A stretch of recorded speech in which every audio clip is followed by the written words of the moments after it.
What's up, everybody? Welcome back to History on Repeat, where we dig into wild, weird, and straight up unbelievable stories from the past that somehow didn't make it into your history class. Today we're heading to the heart of Iowa for a story that's got everything. Beer, politics, angry mobs, and even a little tar and feathering. Yeah, we're talking about the Iowa City Beer Riots of 1884. It's one of those, wait, that actually happened? Moments in history. And trust me, this one's a wild ride.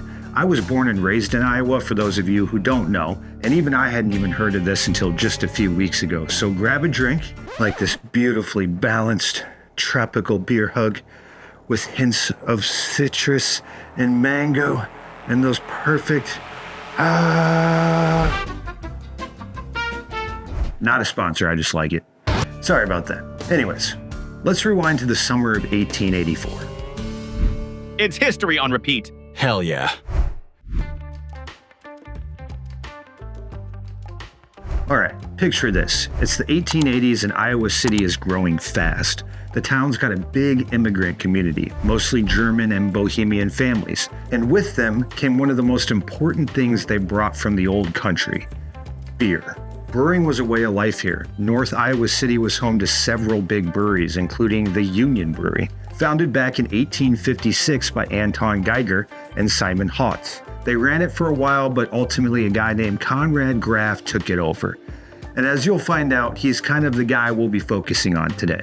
But yeah, these weren't tiny little taverns. They were serious operations. Beneath the streets, breweries had carved out massive beer caves, underground tunnels where they could keep their lager cool before refrigeration was a thing. And a lot of those tunnels still exist under Iowa City today, like secret remnants of brewing past. But not everyone in Iowa was raising a glass to this beer culture.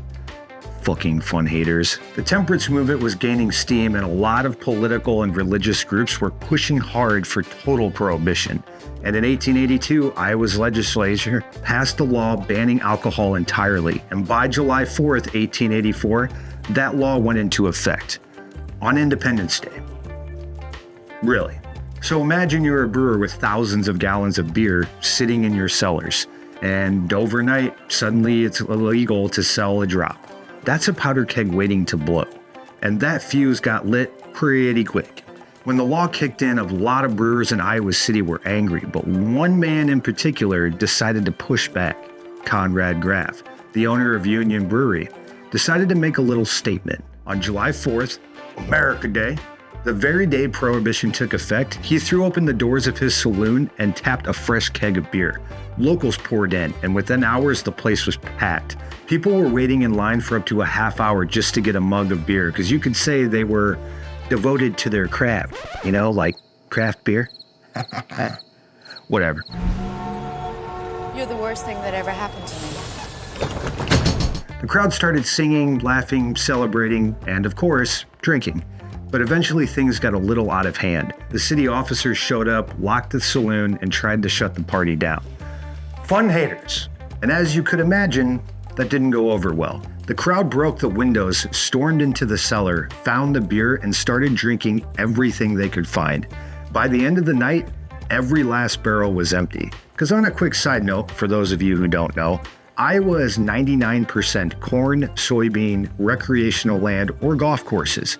Even today, if you ask an Iowan what they do for fun, they're probably going to tell you either drinking itself or an activity which is probably going to be accompanied by drinking. Like me, for example.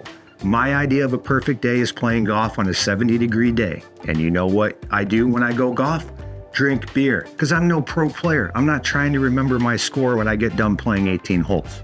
So long story short, Iowa loves drinking beer. Whether it's now or 1884, drinking every last drop is what we do. Anyways. The other people. You're drunk. You're sexy. Listen, you have to stop. That was just the beginning. A week later, the sheriff came after Graf and two other brewers, John Englert and John Dostal, warning them to stop brewing and selling beer or face criminal charges. But these guys weren't exactly backing down. They were powerful, respected in the community, and not about to let a new law wipe out their livelihoods. The press at the time even called them the German Beer Mafia.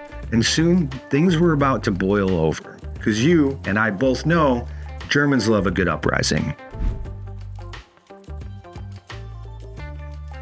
So here's where it all explodes. On August 13th, 1884, Graf, Engler, and Dostal were supposed to stand trial before a local justice named John Schell. But before the hearing could even begin, a mob started forming, about 150 to 200 brewery workers and their supporters. They weren't just showing up to protest. They brought ropes, buckets of tar, and had one goal in mind: teach a lesson to anyone that thought they betrayed the breweries. Because if you haven't picked up what I'm throwing down, you don't mess with Iowans beer. The mob marched out to Justice Schell's home, just outside of town. Inside were the judge, the city prosecutor, A.E. Maine, a constable named Parrott, and a deputy sheriff named Farrell. Things got ugly fast. The mob surrounded the house, shouting and throwing stones. They demanded that the men inside come out. When they refused, the rioters broke in. Constable Parrott was stabbed in the leg, Schell was beaten, and the prosecutor A.E. Maine was dragged out and covered in hot tar. Meanwhile, inside the house, Schell's wife and her elderly mother, who was literally on her deathbed, were begging the mob to stop. But the crowd wasn't interested in mercy. Some reports say they even threatened to burn the place down if the men didn't surrender. Eventually, though, the rioters left Schell's house and stormed back into town. Still full of rage, they spotted two brothers, John and L.G. Swafford, who were rumored to have informed the police about the illegal brewing. The mob beat them, tarred them, and literally hanged them before a group of citizens intervened and broke things up. By the next morning, the newspapers were calling it one of the most violent outbreaks Iowa had ever seen.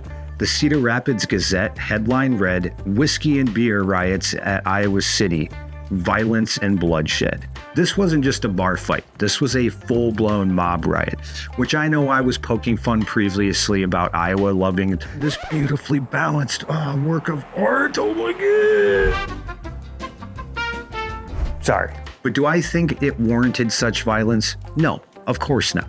I would never wish violence on anyone. However, this is what happens when you take the only fun thing to do in this state away. And I'm sure there's some haters right now saying, "Michael, not everyone who doesn't drink is a fun hater. There's plenty of fun things to do in Iowa, and absolutely no one deserves to be beaten for their opinions." And you're right. But guess what you can also do if you don't like something? Don't do it. I don't like waiting in line for people at my local convenience store to grab scratch-off lottery tickets and just continue to scratch and buy more at the counter until their luck runs out 20 or 30 minutes later, literally taking the word convenient out of the phrase convenience store. But I'm not going to force a law on them banning scratch-offs just because I don't like to wait for them. You see my point? Anyways, I digress. Thinking about that scenario just makes my fucking blood boil. Scratch them off on a line and then hop back in. So, what happened after all that chaos? Well, the authorities tried to make several arrests, but that didn't go smoothly. Graf, Engler, and Dostal somehow managed to dodge the arrests for a while. When a grand jury in Iowa City finally convened, they refused to indict the brewers, probably because half the jury had friends or relatives who worked at the breweries. Eventually, the trial got moved to another county, first to Marengo, then to Marion, where the brewers finally faced some charges. The Swafford brothers, the guys who, were attacked and tarred, ended up suing the brewers for $20,000, which would be more like 160 grand today, but they ended up settling for about $7,000. After the riot, Iowa's prohibition law kept tightening, and most of the city's breweries either shut down or converted into some other business. Some started bottling soda, others became ice houses, but the scars from that summer lingered. The beer riots made national headlines and became a cautionary tale about what happens when cultural traditions clash with new laws and politics. And while Iowa stayed officially dry for decades, the memory of those underground breweries and the riots they sparked never really went away. Here's why this story still fits. First off, it's a perfect example of what happens when a law tries to erase a community's culture overnight. The German and Bohemian brewers saw beer as a part of their heritage, something social, communal, and part of daily life. To them, Prohibition wasn't about morality. It was outsiders telling them how to live. Second, this wasn't just some drunken outburst. It was a moment where politics, economics, and identity all collided. These breweries weren't fringe operations. They were employers, community hubs, and even political players. John Engler, one of the brewers, was actually on the city council at one point. And third, the legacy is still physically there. Those old beer caves under Iowa City, they're real and they're being studied today by archaeologists. Researchers have been exploring them to learn more about the brewing industry that literally ran underground in the 19th century and the hidden world beneath Iowa City. In fact, a local film has been made about the events called Death of a Brewer, set to release soon from everything I've seen online. So if you ever find yourself in downtown Iowa City grabbing a beer, you might be standing right over the tunnels that helped spark one of the craziest riots in Iowa history, and maybe America. So that's the story of the Iowa City Beer Riots of 1884, a mix of anger, alcohol, and a whole lot of bad decisions that turned a quiet Midwestern town into one of violence and bloodshed. It's one of those stories that reminds you how history doesn't just happen in big cities or on famous battlefields. Sometimes it goes down in a brewery basement right under your feet. If you enjoyed this episode, hit that like button and drop a comment letting me know what wild piece of history you want to see next, or as always, if I might have missed anything. And don't forget to subscribe for more stories that prove history doesn't repeat exactly, but it definitely rhymes. Until next time, stay curious, stay sharp, and I'll see you in the next one. It's history on repeat. Hell yeah.